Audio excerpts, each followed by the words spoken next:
Hello friends, restaurant style chilli paneer பண்ணுறது எப்படிங்கிறத பார்க்கலாம். பன்னீரை சின்னதாக கட் பண்ணி வச்சுக்கணும். இது மேலே கார்ன்ஃப்ளவர் டஸ்ட் பண்ணிக்கணும்.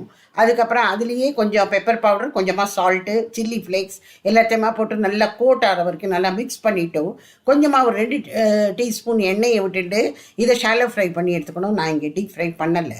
இது நல்லா ரோஸ்ட் ஆனதுக்கப்புறமா அதை தனியாக எடுத்து வச்சுடணும்.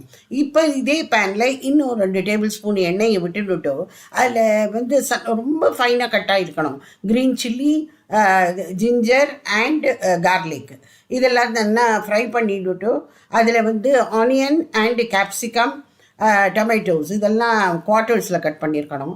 அதுக்கு வேணுங்கிற உப்பையும் போட்டுன்னுட்டோ இல்லை எல்லா சாஸும் மிக்ஸ் பண்ணிக்கணும். Tomato sauce, soya sauce, chilli sauce, சில பேர் செஸ்வான் சாஸ் கூட போடுவாங்க.